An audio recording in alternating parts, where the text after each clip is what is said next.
Sahabat RPK yang dikasihi Tuhan dimanapun Anda berada, Shalom Beshem Yeshua HaMashiach, salam sejahtera dalam nama Yeshua HaMashiach, dalam nama Tuhan Yesus Kristus, Juru Selamat kita. Selamat mengikuti siaran Tekiyah, Telaah Kata Ibrani Alkitabiah bersama Gembala Benyamin Obadiah, Ketua GKMI, Gereja Kehilat Mesianik Indonesia. Tekiyah adalah cara peniupan syofar seperti yang didengar tadi. Siaran Tekiyah dimaksudkan untuk menggali kebenaran Alkitab dari bahasa dan masyarakat Ibrani yang menjadi persemaian tumbuhnya iman Kristiani kita yang berasal dari tanah perjanjian Israel di Timur Tengah. Saudara dapat mengajukan pertanyaan ke 0812 9912 430. Shalom Pak Ben. Shalom Wira, shalom sahabat RPK dimanapun Anda berada. Hari ini kita akan membahas kata sedek. Dalam bahasa Ibrani dieja sadi dalet kov, dibaca sedek, artinya kebenaran, keadilan. Sedek, keadilan, kebenaran. Ulangan 16 ayat 20. Semata-mata keadilan, itulah yang harus kau kejar. Ibraninya sedek, sedek, tirdof, supaya engkau hidup dan memiliki negeri yang diberikan kepadamu oleh Adonai Elohimu. Ini merupakan kata-kata Mose di hadapan generasi baru Israel yang lahir di padang gurun 40 tahun sesudah ayah ibu mereka keluar dari Mesir. Generasi baru inilah yang akan memasuki dan hidup di tanah Kanaan yang dijanjikan oleh Adonai Elohim kepada Abraham, Ishak, dan Yakov, leluhur bangsa Israel. Mose berkata, sedek, sedek, tirdof, kebenaran, kebenaran, kejarlah itu.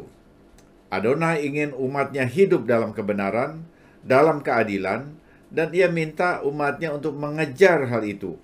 Dengan demikian mereka akan menciptakan tatanan masyarakat yang baru yang diperkenan Tuhan dan hidup berkelanjutan di tanah yang dijanjikan.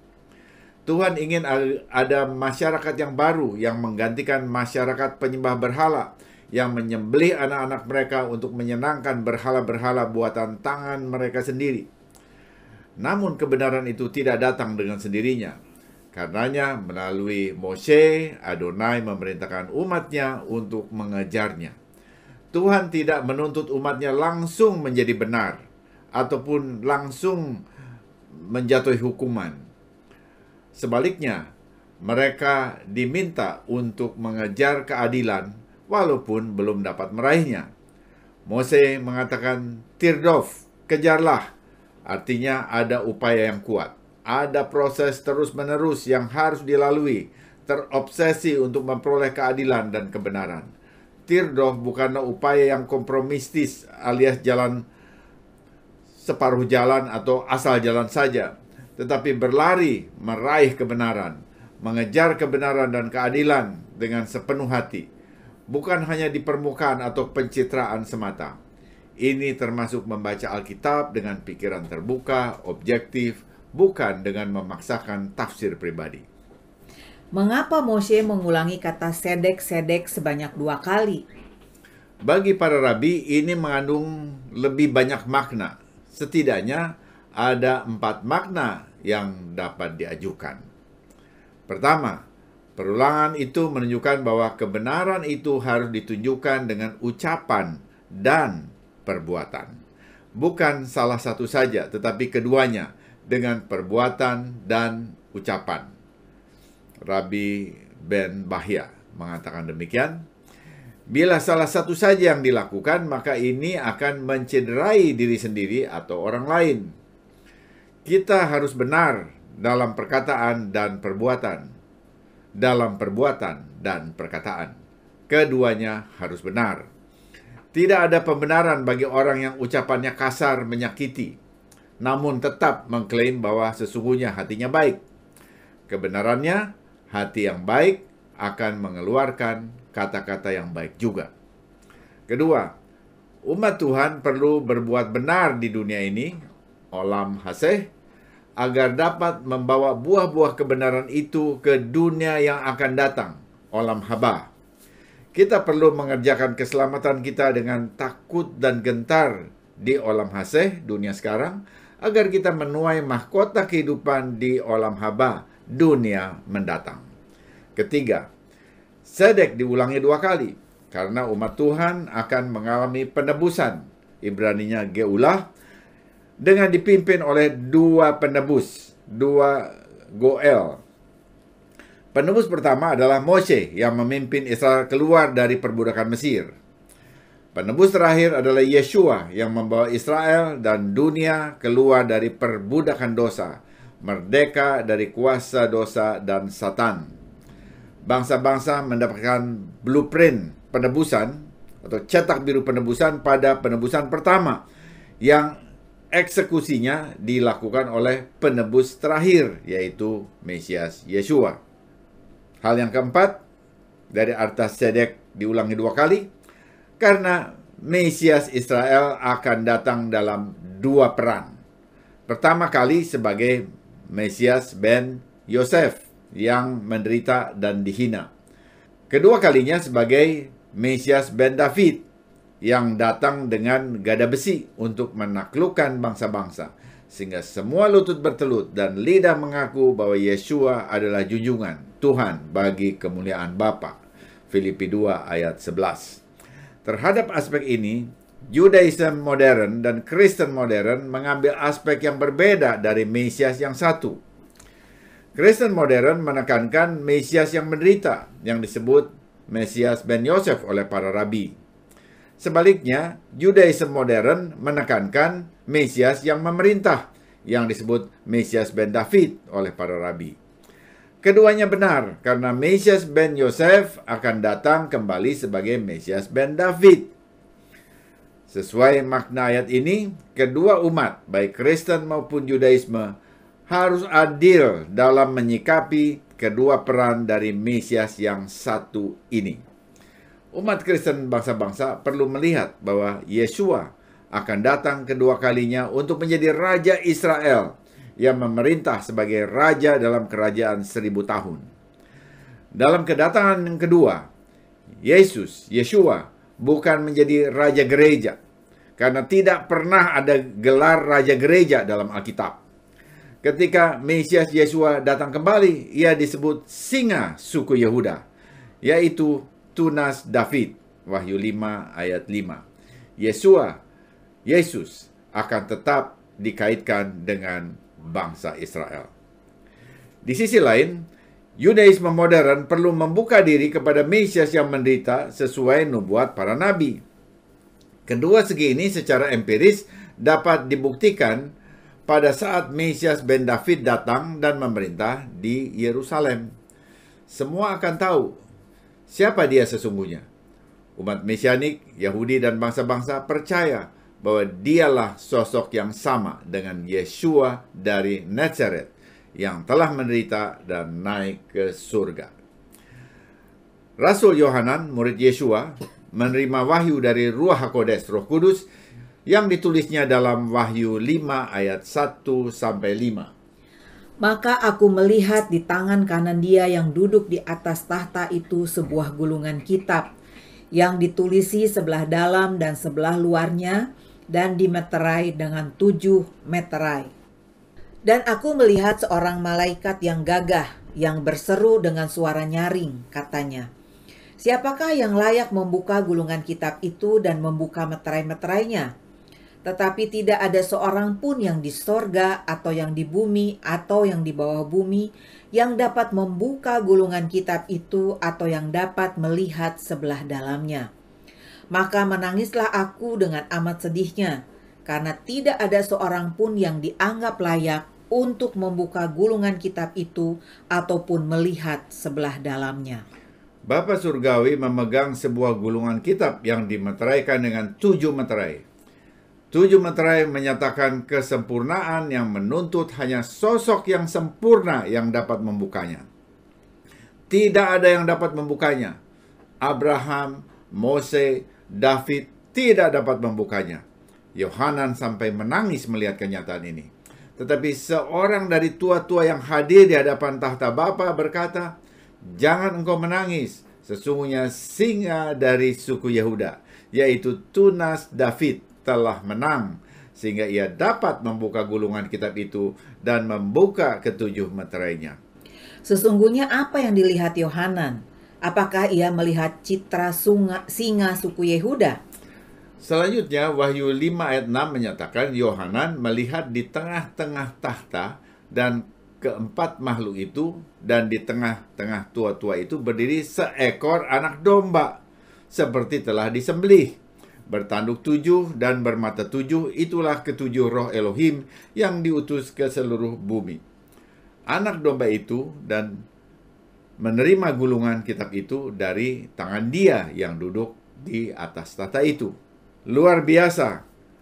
Ternyata sekalipun yang dinyatakan singa suku Yehuda yang dapat membuka kitab bermeterai 7 itu, yang datang kepada Bapa Surgawi untuk menerima gulungan kitab itu adalah anak domba yang merujuk kepada Yesua, Mesias ben Yosef, yang mati disalib sebagai anak domba Pesak kita.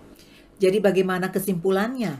Kesimpulannya, singa suku Yehuda itu tidak lain dan tidak bukan adalah anak domba Pesak yang telah disembelih. Dan Raja Mesias yang disebut Masiah ben David dalam Yudaisme tidak lain dan tidak bukan adalah Masiah ben Yosef, Yeshua dari Nazaret. Jadi Masiah ben Yosef, Mesias yang menderita sampai disalib dan dikenal Kristen bangsa-bangsa, dan Masiah ben David yang memerintah, yang dikenal oleh umat Yahudi dalam Judaism, ternyata merupakan sosok Mesias yang sama dan satu. Mesias menyatakan diri dua kali. Yang pertama sebagai Mesias yang menderita, dan yang kedua sebagai Mesias yang memerintah. Baru Hashem, diberkatilah namanya. Ini pewahyuan dari kitab Yehudi yang ditunggu baik oleh bangsa-bangsa maupun umat Yehudi sendiri. Selanjutnya, mari kita baca kelanjutnya tentang Yesua dalam gambaran anak domba pada Wahyu 5 ayat 8. Ketika ia mengambil gulungan kitab itu, tersungkurlah keempat makhluk dan ke-24 tua-tua itu di hadapan anak domba itu. Masing-masing memegang satu kecapi dan satu cawan emas penuh dengan kemenyan. Itulah doa orang kudus. Ayat 11-14. Maka aku melihat dan mendengar suara banyak malaikat sekeliling tahta, makhluk-makhluk dan tua-tua itu. Jumlah mereka berlaksa-laksa dan beribu-ribu laksa. Katanya dengan suara nyaring, anak domba yang disembelih itu layak untuk menerima kuasa dan kekayaan, dan hikmat, dan kekuatan, dan hormat, dan kemuliaan, dan puji-pujian. Dan aku mendengar semua makhluk yang di sorga, dan yang di bumi, dan yang di bawah bumi, dan yang di laut, dan semua yang ada di dalamnya berkata, bagi Dia yang duduk di atas tahta, dan bagi anak domba, adalah puji-pujian, dan hormat, dan kemuliaan, dan kuasa, sampai selama-lamanya. Dan keempat makhluk itu berkata, amin. Dan tua-tua itu jatuh tersungkur dan menyembah. Dahsyat penglihatan wahyu ini. Semua makhluk termasuk pada tua-tua yang ada di hadapan tahta menaikkan puji-pujian dan hormat dan kemuliaan dan kuasa dengan sujud menyembah kepada Dia yang duduk di atas tahta dan bagi anak domba. Bagaimana mereka memberi kemuliaan kepada Bapa yang duduk di tahta dan juga kepada anak domba secara serempak? Bukankah ini membagi kemuliaan yang harus sepenuhnya diberikan kepada Bapa Adonai Elohim, seperti yang dikatakan dalam Yesaya 42 ayat 8. Aku tidak akan memberikan kemuliaanku kepada yang lain. Kita percaya kitab suci diilhamkan oleh Roh Elohim. Pemahaman kita harus berdasar bahasa yang tertulis. Di dalamnya ada bahasa simbolisme. Wujud anak domba sesungguhnya menyatakan fungsi Mesias yang dikiaskan mati disembelih seperti anak domba Pesak dengan memberi dirinya sendiri sampai mati disalib. Di sisi lain, Sebelum lahir di Bethlehem, ia adalah firman yang bersama Elohim dan adalah Elohim. Yohanes 1 ayat 1. Sebagai firman Elohim yang adalah Elohim, maka Yesua dan Bapa adalah satu. Yohanes 10 ayat 30. Dengan demikian, kemuliaan milik Bapa juga adalah kemuliaan anak, yaitu Yesua. Bahkan Yesua mengatakan, Bapakulah yang memuliakan aku. Yohanes 8 ayat 54. Jadi apa yang tertulis dalam kitab Wahyu pasal 5 tidak bertentangan dengan kitab Yesaya pasal 42. Keduanya selaras dalam hal Yesua, yang adalah firman Elohim yang merupakan bagian atau aspek dari Elohim sendiri. Namun keduanya akan berlawanan dalam hal patung berhala buatan tangan manusia. Camkan perbedaan ini. Jelas, Yesua bukanlah patung buatan tangan manusia, tetapi firman Elohim yang bukan diciptakan, tetapi merupakan bagian integral dari Elohim itu sendiri. Karenanya tidak ada sedikit pun kemuliaan Bapa yang dikurangi oleh Yesua. Dalam keadaan Bapa dan Anak adalah satu, kemuliaan Bapa adalah juga kemuliaan Anak. Baik, kita kembali ke sedek, keadilan dan kebenaran. Sedek secara lengkap harus diterapkan dalam komunitas atau masyarakat. Bagaimana kita dapat menerapkan konsep sedek, keadilan, kebenaran dalam masyarakat kita? Ya, ini pertanyaan yang relevan. Torah berbicara tentang cara hidup umat Tuhan di bumi. Tuhan ingin umatnya menjadi umat yang membawa keadilan di bagian bumi ini, baik di Israel maupun di Indonesia. Khususnya bila kita ingin Indonesia diberkati oleh Adonai Elohim. Kita perlu berdoa agar pemerintah Indonesia menegakkan keadilan dan kebenaran di negeri ini. Keadilan bila dilakukan secara parsial dapat juga merugikan pihak yang tak berdaya. Bagaimana keadilan dapat dijalankan dengan bermartabat? Perintah Tuhan dalam Torah itu ditujukan untuk diterapkan dalam komunitas, dalam masyarakat di bumi ini, bukan di surga nanti. Karenanya, prinsip Torah perlu dapat dilihat dalam kehidupan masyarakat. Dalam penerapan di masyarakat, prinsip keadilan atau sedek dalam Torah perlu dikombinasikan dengan prinsip belas kasihan atau mercy atau chesed dalam bahasa Ibrani. Baik keadilan maupun belas kasihan merupakan sifat hakiki Tuhan. Para rabi menggambarkan Tuhan sendiri perlu menyeimbangkan ketegangan yang muncul antara keadilan dan belas kasihan, antara sedek dan chesed saat ia menciptakan dunia. Dengan keadilan yang ketat semata, dunia tidak dapat bertahan karena dihuni oleh manusia-manusia yang tidak sempurna. Di sisi lain, jika hanya memakai belas kasihan saja, tidak ada yang dapat bertanggung jawab atas tindakan masing-masing, sehingga dunia akan jatuh dalam kekacauan. Jadi yang kudus menggabungkan dua kualitas tersebut dalam tindakan penciptaan. Keadilan adalah kebajikan dasar dalam masyarakat Yahudi. Tuhan berada dalam perjanjian dengan Abraham, mengungkapkan maksud Tuhan untuk menghancurkan Sodom dan Gomora. Abraham segera menggugah Tuhan.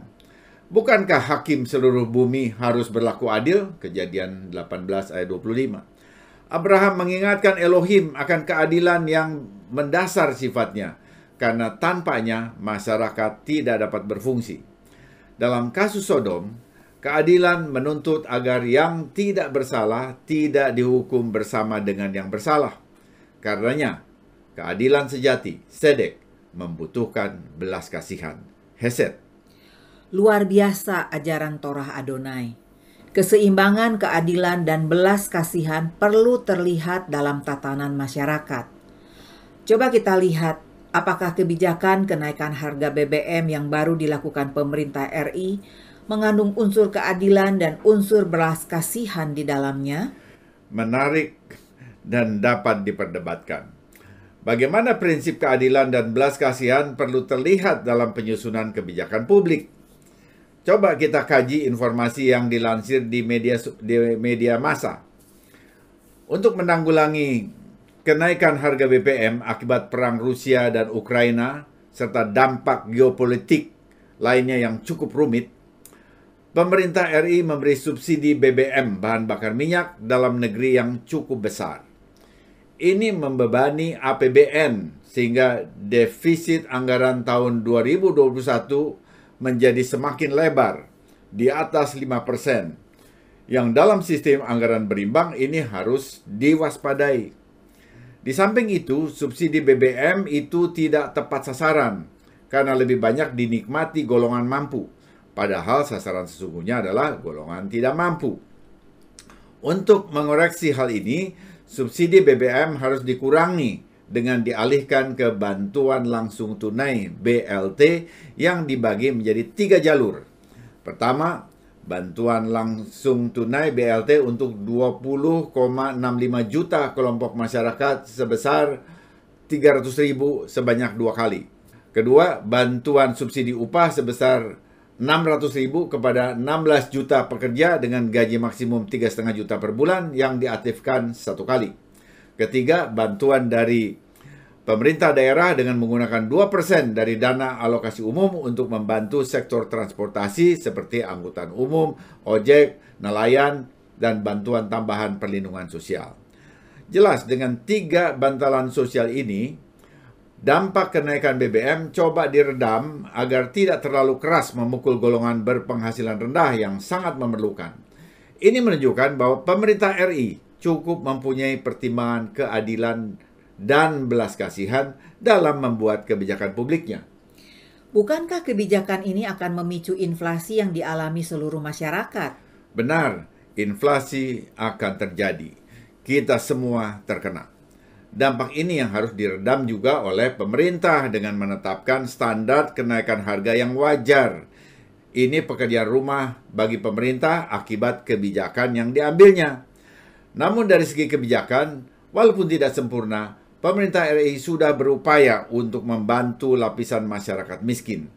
Pelaksanaannya juga harus tepat, jangan ada korupsi, agar dana bantuan itu sungguh-sungguh sampai ke masyarakat miskin yang memerlukannya. Dana sudah dialokasikan pemerintah. Harap saudara mengecek kepada RT RW setempat bagaimana mengikuti prosedur pemanfaatan bantalan sosial bagi masyarakat yang memerlukan. Kita doakan agar pelaksanaan bantalan sosial itu tepat sasaran guna mewujudkan sedek heset, keadilan yang berbelas kasihan di Indonesia. Kita juga berdoa agar situasi dunia membaik, harga-harga dapat terkoreksi kembali. Semoga siaran ini memberkati saudara. Informasi bagi saudara. Ibadah Syabat Ibrani Mesianik disiarkan secara live streaming di YouTube setiap Sabtu jam 10 waktu Indonesia Barat. Untuk mendengar ulang semua program Tekia, kunjungi dan subscribe channel Kehilat Mesianik di YouTube. Sesudah narasi ini kita akan mendengar lagu King of Kings dari Hillsong. Dalam kegelapan, dalam perjuangan, kami menunggu dengan harapan akan Raja yang datang, Raja atas segala raja. Dalam situasi sulit sekalipun, dalam iman, Yesua, Sang Raja Mesias, tetap beserta kita. Dialah Immanuel, Elohim beserta kita. Amin. Tiba saatnya saya Penatua Ira Obadiah dan Gembala Benyamin Obadiah mohon diri dari ruang dengar saudara. Sampai jumpa pada siaran mendatang. Yesua keselamatanku, Torah kesukaanku, menuju kepenuhan bangsa-bangsa. Shalom, shalom.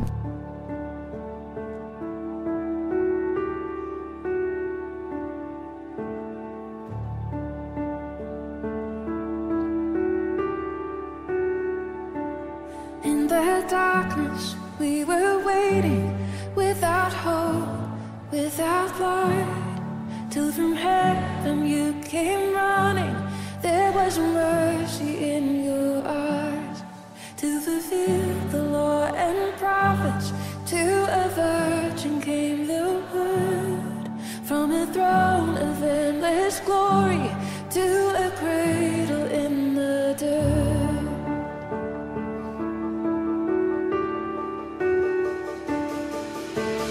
Praise the Father.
the dead rose from their tombs, and the angels stood in